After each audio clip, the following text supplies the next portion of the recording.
श्री सद्गुरु देवाय नमः।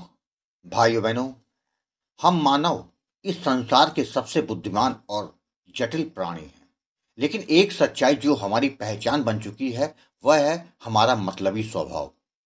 जब तक हमें किसी की आवश्यकता होती है हम उनके प्रति दयालु और प्रेमपूर्ण होते हैं, लेकिन जैसे ही हमारा कार्य पूर्ण हो जाता है हम उन संबंधों को भूल जाते हैं। यही व्यवहार हम न केवल दूसरों के साथ बल्कि भगवान के साथ भी करते हैं।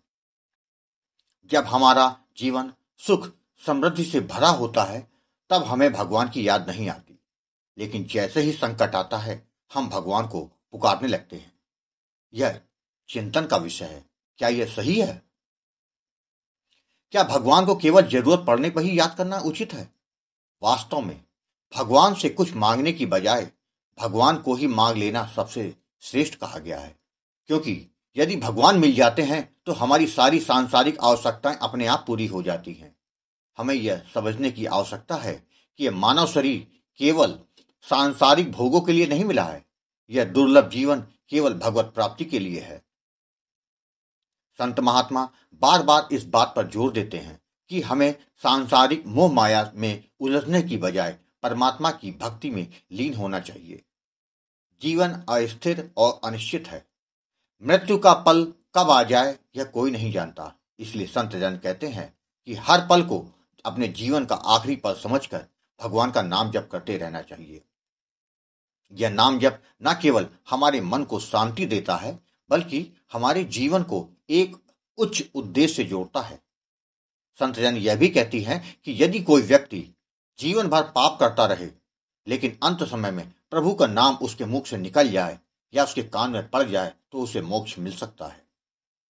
यही कारण है कि हमें जीवन भर भगवान का नाम जपने की आदत डालनी चाहिए ताकि हमारे अंतिम क्षणों में हमें उनके चरणों में स्थान मिल सके।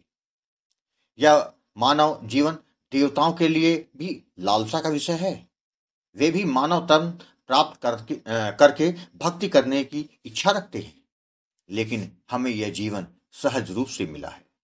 इसे व्यर्थ गंवाने की बजाय हमें इसका पूरा पूरा लाभ उठाना चाहिए।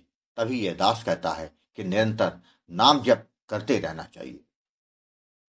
आज जो कथा यह दास सुनाने जा रहा है वह मध्य प्रदेश से संध्या जी ने भेजी है, जिसको सुनकर आप भी नाम जप के लिए लालायित हो जाएंगे। आज वही कथा यह दास आपको सुनाने जा रहा है। इस कथा को पूरा जानने के लिए इस वीडियो को आखिर तक अवश्य देखिएगा। इसके साथ ही यदि आप राम नाम के प्रताप से जुड़ी सत्य कथा का आनंद लेना चाहते हैं तो हमारे दूसरे चैनल गोकुल भवन अयोध्या को जरूर देखें। संध्या जी ने बताया कि राधा नाम का जप केवल शब्दों का उच्चारण नहीं बल्कि यह आत्मा को शुद्ध करने और मन को शांत करने और जीवन को दिव्यता से भरने का साधन है। यह नाम ऐसा मधुर है कि इसे जिसने भी जपा वह इसका रस और आनंद केवल अनुभव कर सकता है। इसे शब्दों में पूरी तरह व्यक्त करना असंभव है। गुरुजी, आप जो राधा नाम की लौ जलाकर भक्तों को इससे जोड़ने का कार्य कर रहे हैं वह अत्यंत पावन और कल्याणकारी है। आपके माध्यम से न केवल लोगों का यह जीवन संवर रहा है बल्कि उनका परलोक भी सुधर रहा है। आपके दोनों चैनल गोकुल भवन अयोध्या और अक्षय प्रभात नाम जप की महिमा का प्रचार प्रसार करने में अद्वितीय भूमिका निभा रहे हैं। इन चैनलों पर जब भक्तों के अनुभव सुनते हैं तो समझ आता है कि राधा नाम जप से कुंडली का लिखा भी बदल सकता है। यह नाम जप जीवन के सभी कष्टों को हर सकता है। यह बात एकदम सत्य है। नाम जप हमें हर पल सकारात्मकता और आनंद प्रदान करता है। गुरुजी, मैं अपने जीवन के अनुभव को आपके साथ शेयर करना चाहती हूँ, जिससे अन्य लोग भी नाम जप की महिमा को जानकर नाम जप करना शुरू कर दें। गुरुजी, मेरा नाम संध्या है। मैं मध्य प्रदेश की रहने वाली हूँ। मेरी उम्र 34 वर्ष है। पहले मेरी भक्ति केवल सतही थी। घर में सभी देवी देवताओं की पूजा होती थी और मैं भी पूजा पाठ किया करती थी, लेकिन मैं यह तय नहीं कर पाती थी कि मेरा इष्ट कौन है। मेरा जीवन तब बदल गया जब मैं अपने माता पिता के साथ वृंदावन गई। वहां जाकर एक आश्रम में रुके। वहां शाम के समय गुरुजी का प्रवचन हो रहा था। वह निरंतर नाम जप की महिमा का बखान कर रहे थे। मुझे बहुत अच्छा लगा कि वाकई नाम जप इस कलिकाल में सबसे बड़ा दिव्यास्त्र है। मैंने सोचा कि अब नाम जप को ही अपना सब मान लूंगी। गुरु जी ने जो जो बोला वह मैं सुनती गई। महाराज जी ने समझाया कि राधा नाम केवल एक नाम नहीं, बल्कि ठाकुर जी को प्रसन्न करने का माध्यम है। राधा नाम से ठाकुर जी तुरंत प्रसन्न हो जाते हैं। मैंने उसी दिन से राधा नाम का जप करना शुरू कर दिया।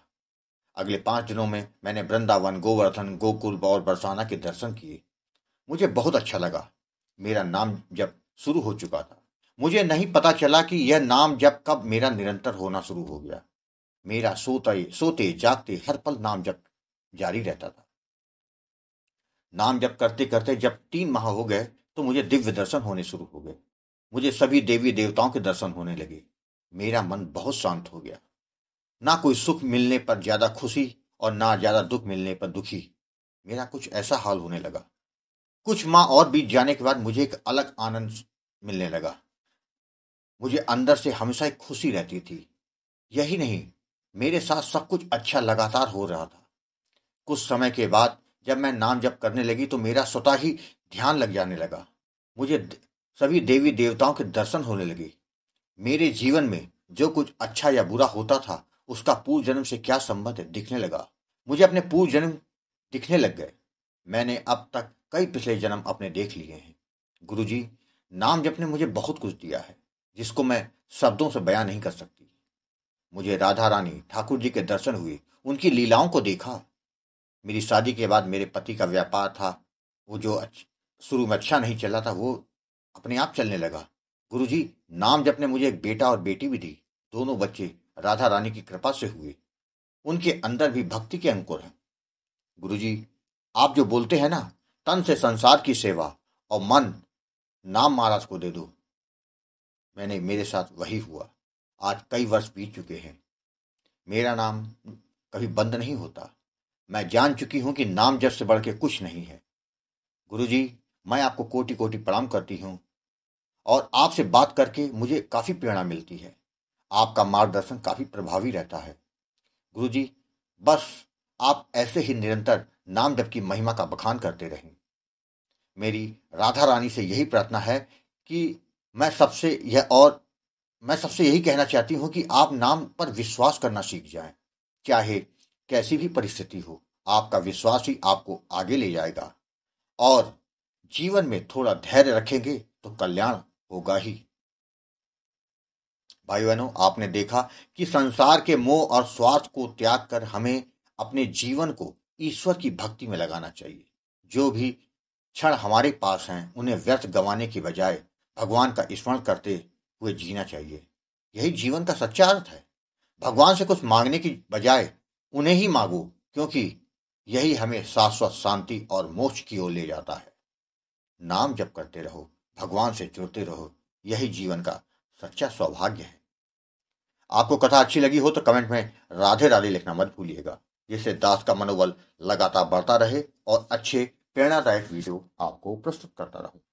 आपसे निवेदन है कि यदि आपके पास भी राधा नाम की महिमा, बांके बिहारी की कृपा और वृंदावन से जुड़ी कोई भी सत्य कथा हो तो उसको मेरे व्हाट्सएप या ईमेल पर भेज सकते हैं, जिस पर वीडियो बनाकर अपने चैनल में दिखाऊंगा। ईमेल का पता, व्हाट्सएप नंबर वीडियो के डिस्क्रिप्शन में दिए हुए हैं। राधे राधे।